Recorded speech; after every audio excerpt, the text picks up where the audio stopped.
네, 유쾌한 시민들의 명랑한 공동체 지식의 뱅가드 하승주입니다. 오늘 지금 오늘이 9월 28일인데요. 지금 우리나라 주식시장도 2,200을 뚫었더라고요. 2,100 얼마까지 내려갔고 전반적으로 우리나라도 지금 금융시장이 매우 불안정합니다. 뭐 환율은 1,430원 이러고 있고요. 지금 이렇게 이제 나라 꼴이 엉망이 되고 있는데 오늘은 그 송나라 얘기는 너무 많이 해가지고 오늘은 영국 이야기를 하려고 원래 준비를 했었습니다. 영국이 최근에 총리가 바뀌면서 신임 총리가 감세 정책을 하겠다 이랬더니만 영국 파운드화가 폭락을 하고 영국 주가가 뭐 주가도 마찬가지로 대폭락하고 이래가지고 이 문제는 왜 벌어졌는가 이 얘기를 하려고 했는데 아니 지금 저기 영국 경제 이야기 할 때냐 한국 경제가 더 심각한 거 아니냐 이런 스스로에게 던지는 질문을 한번 던져봤습니다. 사실 그 말이 맞죠. 지금 뭐 물 건너 산 건너 있는 영국이 뭐 이랬다는 둥 저랬다는 둥 하는 게 얼마나 팔자 좋은 이야기냐 싶은데 그럼 우리나라 이야기를 해야 되지 않느냐 이 생각을 했는데 두 가지 이유 때문에 그냥 영국 이야기를 하기로 했습니다. 첫 번째 이유로는 오전 내내 영국 이야기만 준비를 했습니다. 준비한 게 아까워서 그렇고요. 둘째로 영국 이야기를 뭐 계속 들을 텐데 이 얘기를 듣다 보면은 뭐 영국 이야기야, 한국 이야기야 이런 생각이 드실 정도로 한국과 영국의 유사점들이 너무 많습니다. 아니 그럴 것 같으면 차라리 영국의 남의 나라 이야기를 함으로써 어떤 하나의 소격 효과 그러면서 남의 나라는 좀 더 객관적으로 이야기를 하는 거니까 사실 우리나라 똑같거든요. 그 얘기를 하면서 우리나라랑 영국을 갖다 한국으로 그냥 치환시키기만 하면 별로 다를 바가 없는 이런 이야기가 될 것 같아서 오늘은 준비한 대로 영국 이야기를 해보도록 하겠습니다. 자, 그러면 최근에 이제 이런 일이 벌어진 게 사실은 영국이 지금 총리가 바뀌었잖아요. 총리가 얼마 전까지 이제 보리스 존슨 총리였다가 지금은 저기 리즈 토러스 총리라는 분으로 바뀌었습니다. 이 양반으로 바뀌고 난 다음부터 이제 벌어진 일인데 그 이야기부터 총리 바뀐 이야기부터 한번 해보도록 하겠습니다. 이번 활짝 웃고 계시는 이분이 리즈 토러스라고 하는 영국의 신임 총리입니다. 이분이 이제 엘리자베스 2세 여왕 돌아가시기 전에 마지막으로 인사드리고 원래 이제 영국에서는 총리가 되면은 왕한테 이제 인사 가는 게 나름 이제 뭐 격식 예의 뭐 이런 것 같더라고요. 영화 다키스트 아워에서도 처칠이 당시 이제 조지 6세 국왕을 만나는 장면 이런 것들 나오고 그러던데 그때 이제 그때까지만 해도 여왕님은 웃으면서 맞이하고 이러는 사진들이 있었는데 얼마 전에 돌아가셨죠. 아무튼 이 분이 여성 총리로서 영국에서 이제 세 번째입니다. 첫 번째로는 그 유명한 마거렛 대처, 두 번째로는 테레사 메이.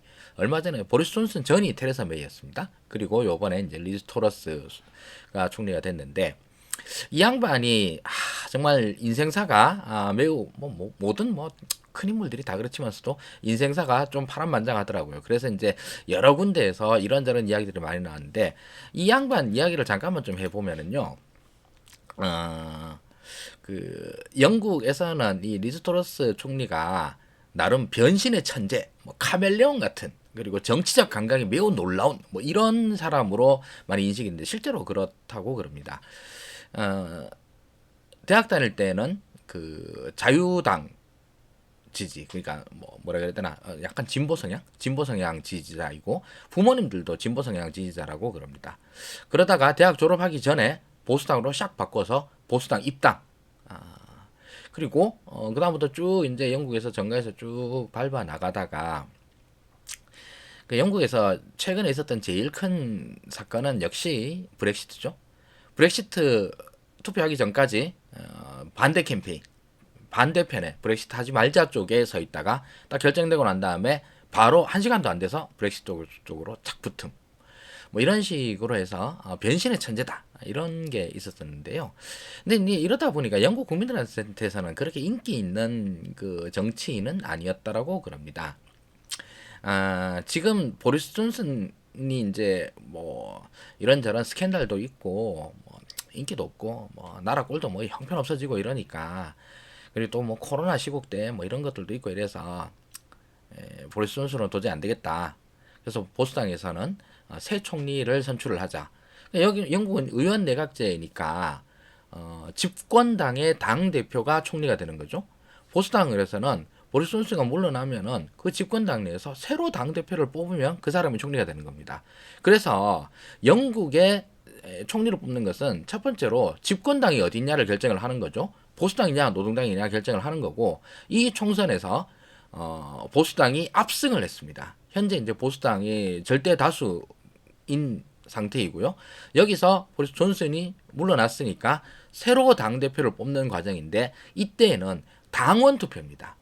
당 대표를 뽑으니까 당원 투표죠.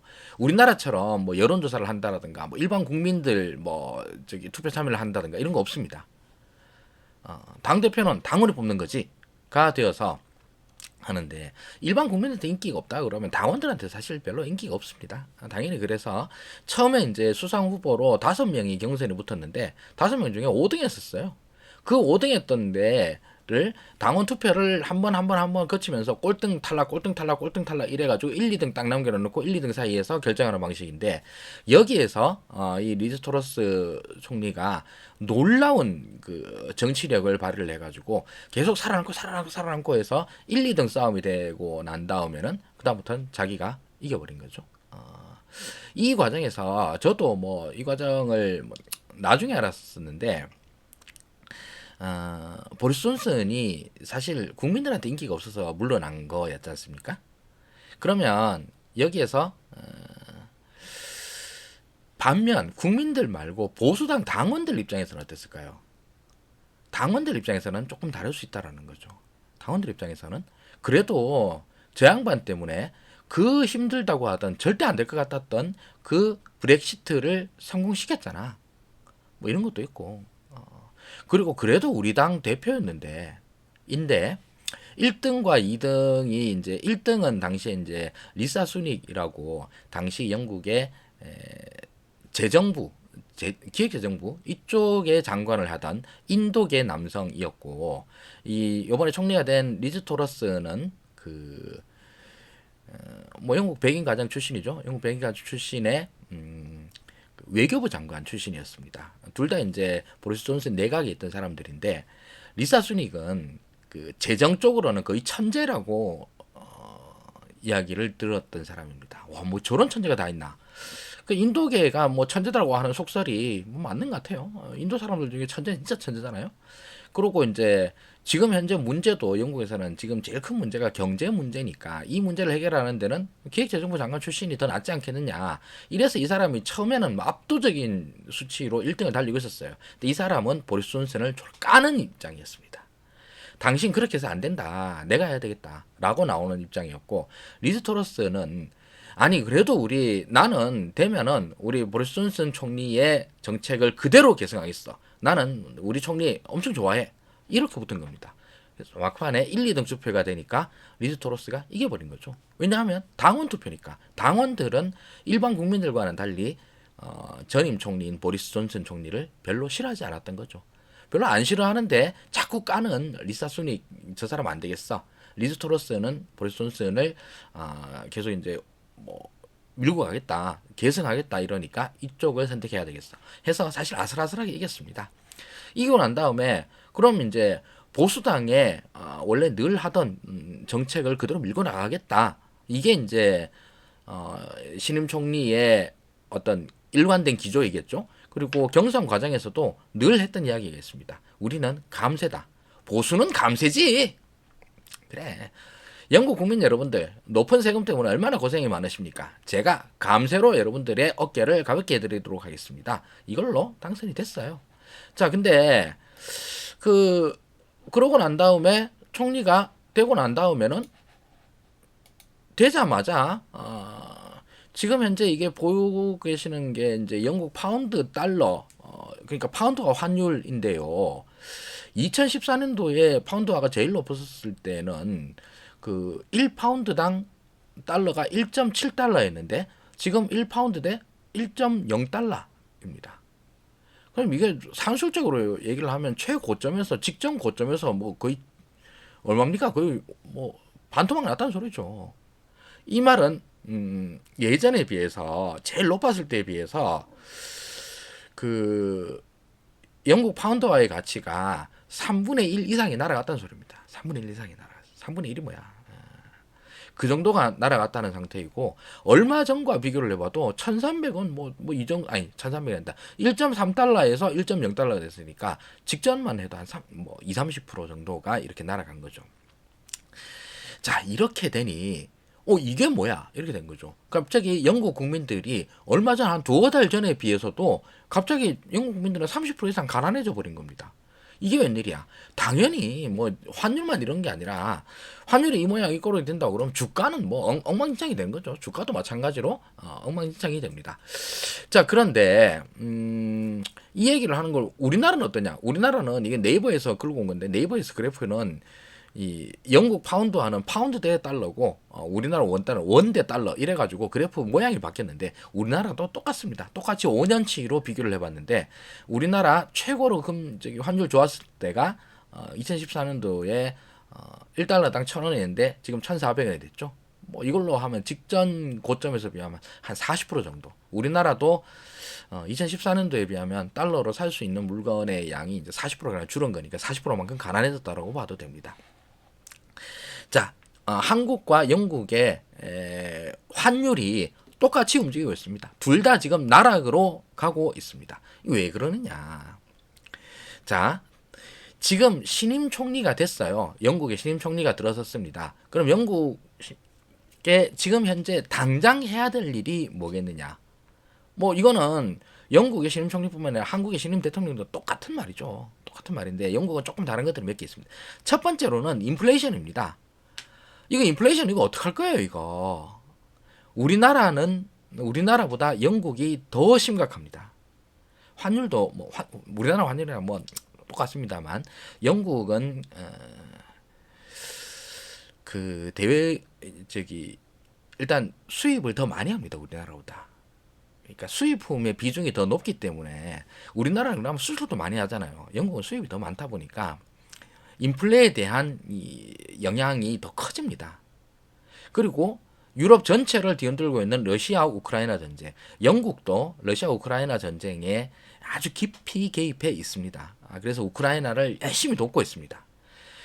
그리고 인플레이션과 똑같은 말이긴 하지만서도 에너지 위기, 안 그래도 물가 전체가 다 높지만서도 그 중에서 특히 에너지 문제 매우 심각합니다. 그래서 영국의 이제 에너지 비용이면 전기 더하기 가스죠. 전기 더하기 가스인데, 이게 이제 그나마 영국은 그 독일보다는 사정이 좀 낫습니다. 왜냐하면 영국은 북해 유전이 있어가지고 산유국이거든요. 독일보다 사정이 좀 낫다 하지만서도 그럼에도 불구하고 국제유가 상승의 치명타를 그대로 받고, 뭐 가스 같은 경우는 말도 못하죠. 이렇게 돼서 보통 일반적인 그 영국의 가정에서 대략 한 여태까지 1년 동안에 전기 더하기 가스에서 1년에 한 300만 원 정도 했다. 그러면 올겨울에는 그게 연간 단위로 따져서 한 800만 원 정도 부담될 것 같다. 이렇게 얘기를 합니다. 2.5배 가량 더 비싸진다라는 거죠. 어떻게 비교를 할까요? 여러분들 가정에서 전기요금 한 5만 원 정도 나오십니까? 5만 원 정도 나오시면 그게 매달 한 12만 원 정도로 오른다 생각하시면 되고요. 저희 집 같은 경우에는 겨울에 겨울에 난방 많이 뗄 때는 한 25만 원 정도 나옵니다. 그게 80만 원, 90만 원 된다는 소리입니다. 그래서 저희 집에서는 전기 더하기 가스 많이 쓸 때 해봐야 한 25만 원 정도, 이 정도 쓰는 건데, 이게 딱 100만 원 되는 겁니다. 이거를 버티려고 그러면 영국에서는 그런 표현을 쓴다는데, heat or eat, 난방이냐 식량이냐, 불을 뗄 거냐 그 돈으로 밥을 사 먹을 거냐, 이 선택의 기로에 놓이게 된다는 겁니다. 저소득층은. 중산층이라고 다를까요? 이 문제 어떻게 할 거냐. 그 외에도 뭐 나라가 어지러워지면 그 다음부터는 영국에서는 스코틀랜드 뭐 독립할래 그러지. 북아일랜드 이럴 바에는 뭐 독립하자 뭐 이런 얘기도 계속 터지고 이런 사회 통합의 문제들. 그리고 지난 코로나 시기 동안에 영국이 그렇게 자랑하던 NHS 이거 형편없잖아. 이거 어떻게든 개혁해야 돼. 이런 뭐 여러 가지 산적한 문제들이 있습니다. 그런데 여러 가지 문제들이 있다 손치면 제가 뭐 영국 문제를 잘 알지는 못하지만서도 제일 당면한 국민들 입장에서 제일 피부에 와닿는 문제는 1번 인플레이션입니다. 이거 어떡할 거냐는 거죠. 근데 인플레이션 문제가 심각하다라는 건 전 세계 공통이고, 그리고 이걸 해결할 수 있느냐의 문제에 대해서는 경제학적으로 인플레이션 문제를 해결하는 건 답이 딱 나와 있는 문제입니다. 인플레이션은 해결할 수 있냐? 해결할 수 있죠. 어떻게 하면 되는데? 정부가 경제에 개입하는 방법은 크게 세 가지입니다. 그렇지만 인플레이션 문제에서는 두 가지가 중요합니다. 그것은 바로 재정정책과 통화정책입니다. 재정정책으로 정부가 돈을 이전보다 더 많이 쓰느냐 적게 쓰느냐. 세상에 돈이 너무 많아져서 문제니까 돈을 줄여야 됩니다. 그러려고 그러면 정부가 이전보다 돈을 더 적게 써야 됩니다. 즉 흑자 재정을 해야 됩니다. 둘째로 통화정책, 금리를 높이느냐 낮추느냐입니다. 이러려고 그러면 금리를 높여서 시중의 통화를 갖다가 다 은행으로 몰아넣어야 됩니다. 그러면 시장에서 돌아다니는 돈의 양이 주니까 그로 인해서 갖고 있는 돈이 쓸 수 있는 살 수 있는 물건의 양이 커지는 거죠. 그 말은 물가가 떨어진다는 말입니다. 그래서 재정 정책으로서의 흑자 정책, 통화 정책으로서의 금리 인상 이것이 되면 됩니다. 그런데 영국 신임 총리는 총리가 되자마자 첫 번째로 중요한 결단을 내립니다. 바로 감세를 하겠다. 즉 세금 적게 걷겠다 이런 거죠. 그리고 이것도 찔끔찔끔 하는 게 아니라 지금은 시국이 어려우니까 왕창 해주겠다. 그래서 50년 만에 최대 감세라고 합니다. 보수당이 잡으면 감세를 하는 거는 늘 그랬었는데 요번에 내가 됐으니까 요번에는 왕창 감세를 해줘서 그렇게 하면 국민 여러분 너무 좋지 않습니까? 정부가 세금 적게 뜯어가기로 했습니다. 아니 일반적인 경우에 보통 때에 감세해주면 좋죠. 저도 그렇습니다. 세금 깎아주면 싫어하는 사람 누가 있습니까? 그런데 이번 리즈 토러스의 감세는 일단 첫 번째로 규모가 매우 크고 그리고 그 감세의 타겟 어떤 사람들의 세금을 인하해 주느냐 이게 그야말로 부자 감세이고 세 번째로는 타이밍 지금이 감세할 때냐라고 하는 점 때문에 오히려 세금 깎아준다고 그러는데 오히려 영국 경제를 엉망진창으로 몰고 가고 국민들로부터 어마어마한 원성을 듣고 있습니다. 이 감세 내용 조금만 한번 살펴볼까요? 법인세 인상을 철회합니다. 원래 이제 코로나 기간 동안에 너무 세금을 많이 썼다. 그래서 국가 재정이 위태로우니까 법인세를 올려야 돼. 그래서 법인세를 25% 지금 현재 19%인데 이걸 25%까지 올리겠다 그랬는데 에이 감세인데 뭘 인상이야. 그래서 인상 철회.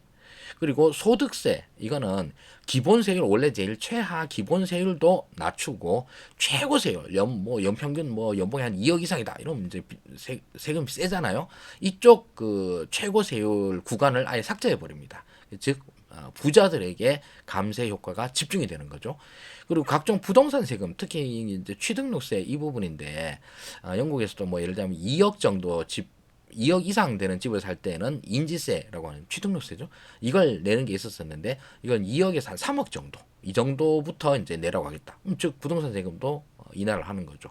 거기다가 올겨울 버티기 위해서 에너지 지원금 저소득층을 위해서 석유 가스에 대한 보조금을 때려박겠다 이렇게 얘기를 합니다. 즉 감세라고 하는 말은 달리 말하면 적자재정이라는 말과 똑같습니다. 즉 걷어들이는 돈은 적어요. 근데 쓰는 돈은 줄이기 매우 힘듭니다. 공무원들 월급 줘야죠. 군대 돌려야죠. 그러고 여태까지 하고 있던 사업들 이거 갑자기 툭 자를 수 있습니까? 못 자릅니다. 그러다 보니 감세를 한다라는 말은 결국 돈을 적게 걷는다는 말이고 그 말은 결국 적자재정 돈을 더 많이 풀겠다라는 말과 다름 아닙니다. 거기다가 에너지 보조금까지 준다라는 말이죠. 그러다 보니 이 말은 뭐겠습니까? 당장 아니 지금 인플레이션 해결한다 안 그랬어요? 인플레이션 해결이 맞는 말입니까? 그래서 세계 각국의 평가들이 엉망진창으로 나오고 있습니다. 레리 서머스 미국의 아주 유명한 경제학자 분이시죠. 영국은 오랫동안 주요국 중 최악의 거시경제 정책을 추구한 것으로 기억될 것이다. 즉 지금은 감세가 할 때가 아니잖아요. 왜 갑자기 뜬금없이 감세라는 겁니까? 감세하면 큰일 납니다.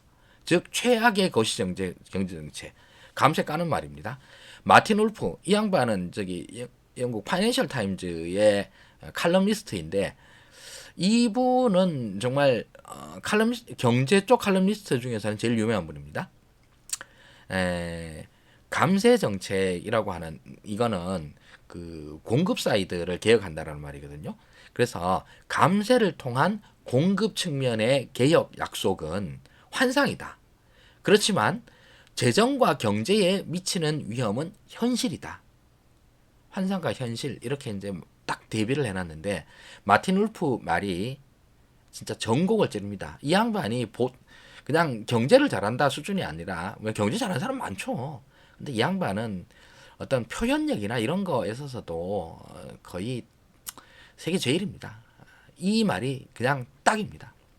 그리고 블랑샤르 이분도 경제학 교과서, 경제학 원론, 뭐 미시경제, 거시경제 이런 시리즈 교과서 저술자로 유명한 아주 유명한 경제학자이신데 영국이 유로존 브렉시트를 했었기에 망정이지 아직까지 브렉시트 안 하고 유로존 이런 데 남아 있고 유로화까지 같이 썼으면 진짜 큰일 날 뻔했다. 또 유로 위기 나올 뻔했다.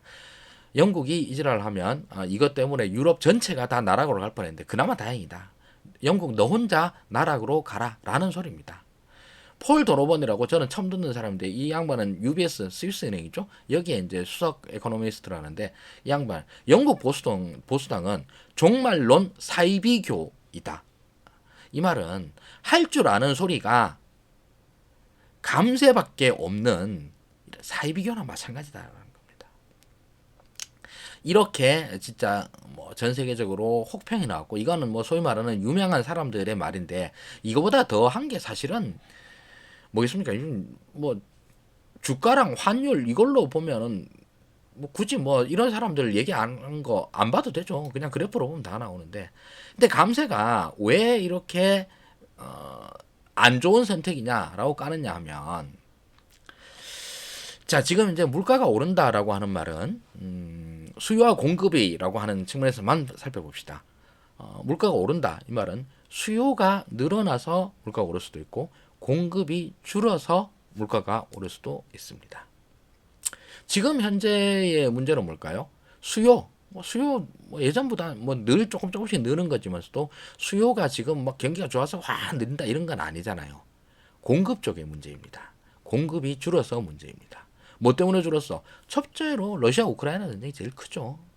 그리고 러시아 우크라이나 전쟁뿐만 아니라 중국에서 그 코로나 봉쇄 이거 한참 돼가지고 이때에 막혀버렸던 생산이나 물류 이런 것들도 공급 측면에서의 문제였었습니다. 그리고 미중 무역 갈등 이걸로 인해 가지고 미국이랑 중국이랑 들이받는데 이게 이제 세계적으로 쫙 갈라지다 보니까 이전보다 훨씬 더 어떤 그 글로벌화가 줄어들었죠. 그러다 보니 생산이 예전보다 더 효율적으로 되지 못해.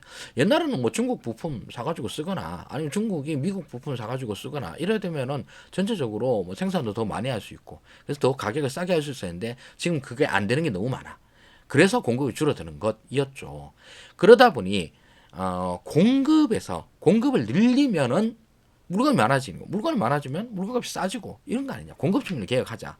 인데 여기에서 우리 리스트러스 총리가 한 방식은 뭐냐면 기업 활동을 열심히 하면 열심히 할 수 있도록 하면은 물건을 많이 생산할 거 아니냐. 그러면 공급이 해결되는 거 아니냐.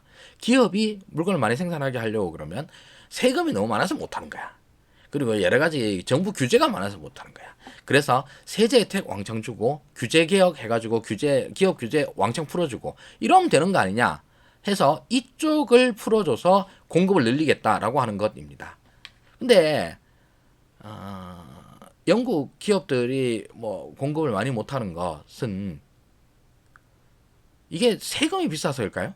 그것보다는 오히려 일단 에너지 가격이 비싸서 이런 거, 그리고 저기 미중 무역 갈등, 아까 얘기했던 거, 그런 거, 이게 더 크지 않나요? 그리고 수요 측면이라고 하는데, 일단 통화 문제에서 영국도 마찬가지로 코로나 기간 동안에 돈을 엄청나게 풀어놨습니다. 그러다 보니 시장에 돈은 엄청나게 많은데 물건은 생산 안 되고, 그러니까 물가 오르는 거 아니냐. 인데 세금이나 규제 개혁, 규제, 이게 지금 공급을 가로막는 요인인가? 일단 아니잖아요. 그죠? 아닌데 세금을 깎아줘야 된다라고 우기는 겁니다, 솔직히. 자, 그러면 무슨 일이 벌어지겠습니까? 아까 얘기했다시피 감세는 곧 적자 재정입니다. 적자 재정은 물가를, 경기를 호황시키는, 아니, 경기를 그 밀어 올린다는 효과가 있죠.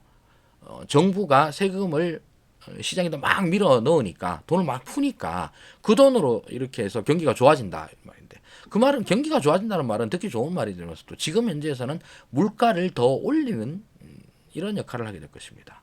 아니, 영국의 제일 지금 골치 아픈 점이 물가 상승이라 안 그랬어요? 그런데 재정을 통해서, 정부가 가장 확실히 할 수 있는 방식을 통해서 물가를 더 올리겠단 말이에요?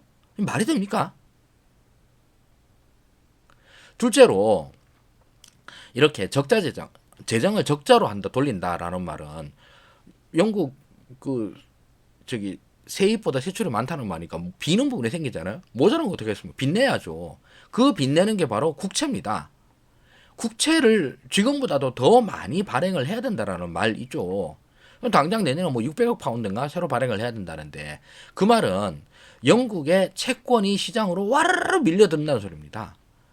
그렇게 밀려들면 채권값이 싸지겠습니까? 비싸지겠습니까? 채권이 많으니까 채권값이 싸지겠죠. 채권값이 싸진다는 말은 채권의 금리가 오른다는 말이고, 국채 금리가 무조건 오릅니다. 무조건. 국채 금리가 무조건 오르면 시중 금리는 무조건 오릅니다. 물론 뭐 금리가 오르면 이거는 이제 물가를 갖다 하락시키는 요인이 되겠죠. 그러나 당장 물가 이런다고 해서 물가가 단기적으로 내리냐, 그렇지는 않죠. 그렇지는 않은데, 그러면 영국 국민들 입장에서는 이자 또는 이자돈대로 비싸지고 물가는 물가대로 비싸지는 이중고에 시달리게 됩니다. 그리고 이렇게 되다 보면 영국 지금 현재도 영국 국가부채가 GDP의 100%를 넘거든요. 근데 앞으로 감세를 하겠다고 그러면 그 재정 건전성이 앞으로 나빠지면 나빠지지 좋아질 리는 절대로 없지 않습니까? 그럼 영국 국가 경제가 전부 다 영국 재정이 너무 안 좋아지는데, 이렇게 생각을 하면, 아니 그러면 영국 파운드화를 계속 들고 있으면, 아니 내가 손해하냐? 영국 물가 저렇게 막 오르고 그러는데 영국 물가가 오른다는 말이 영국 돈 가치가 떨어진단 말입니다. 근데 앞으로 영국 돈 가치는 더 떨어질 것 같아. 더 떨어질 것 같으면 내가 영국 파운드를 들고 있어야 되겠어? 팔아야 되겠어? 당연히 팔아야지. 라고 해서 던지기 시작합니다. 그래서 영국 파운드 환율, 진짜 환율이라는 말과 저기 가치라는 말을 자꾸 거꾸로 하게 되가 그러는데, 제가 쓰기는 환율 상승을 했습니다만 파운드화의 가치가 대폭락을 하게 됩니다. 실제로 대폭락을 했습니다. 그래서 그 결과가 지금 그래프를 통해서 볼 수 있습니다. 연초 이후에 이게 지금 그 파운드화 폭락을 보는데, 한국 많이 떨어졌는데 그때 이때에 나온 그래프상으로 20% 떨어졌다고 그러는데, 일본은 25%, 영국이 26%, 영국이 제일 심하게 떨어졌습니다. 그 전에도 뭐 비리비리했습니다만 최근에 들어서 팍 떨어진 게 보이는데, 저 보라색 선에서 보면은 최근에 제일 심하게 떨어진 게 영국입니다. 다른 나라들과 영국이 최근에 있어서의 다른 점이라고 하면 이 감세밖에 없습니다. 그러다 보니 이렇게 됐는데, 환율만 이렇게 떨어지는 게 아니죠. 영국 파운드화의 가치도 마찬가지로 이렇게 대폭락을 하고 있습니다. 그냥 절벽처럼 툭 떨어져요. 이거 어떡할 겁니까?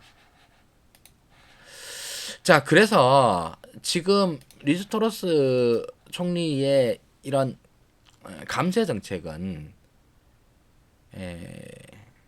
소위 말하는 공급주의 경제학, 공급주의 경제학은 뭐 소위 신자유주의 경제학이라고 부르기도 하는데 조금 좀 결이 좀 다르긴 다릅니다. 어쨌든 지금 현재 시기에서 수요 문제를 해결해야 되겠어, 공급 문제를 해결해야 되겠어, 물가가 오르는 걸 잡기 위해서. 그러면 정답은 둘 다 해야죠. 수요는 수요대로 줄이고 공급은 공급대로 늘리고. 이건 너무 정답인데 그 중에서 가중치가 어디를 들어가야 되겠어. 근데 사실 저는 공급 측면에서 개혁을 하는 게 맞다라고 봅니다. 생산을 더 많이 할 수 있도록 해줘야 돼. 맞다고 봅니다. 그리고 뭐 감세, 뭐 규제 개혁 이런 걸 통해서 영국의 뭐 공급을 갖다 늘려서 물가를 잡겠다 이런 정책이 그러면 이제 100% 틀렸느냐? 여기에서 마틴 울프 선생을 다시 한번 소환하겠습니다.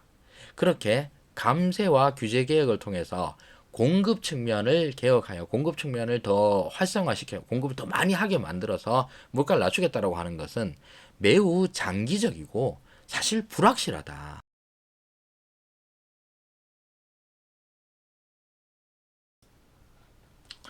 네, 그래서 리스토러스의 감세 정책이 어처구니가 없다라는 거죠. 자, 지금 현재 해결해야 되는 과제는 뭐야? 물가 인상, 물가 상승, 물가 상승을 잡아야 돼.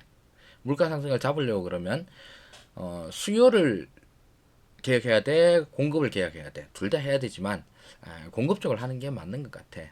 공급을 개혁하려면 뭘 해야 돼? 즉 생산을 더 많이 하게 하려고 그러면 리스토러스는 세금을 깎아주면 기업이 기분이 좋아져서 생산을 더 많이 할 거야. 이렇게 얘기를 했습니다. 그런데 세금을 깎아준다고 해서 영국 기업들이 생산을 더 많이 할 수 없을 거라는 건 아니 토러스 수상도 잘 아시잖아요.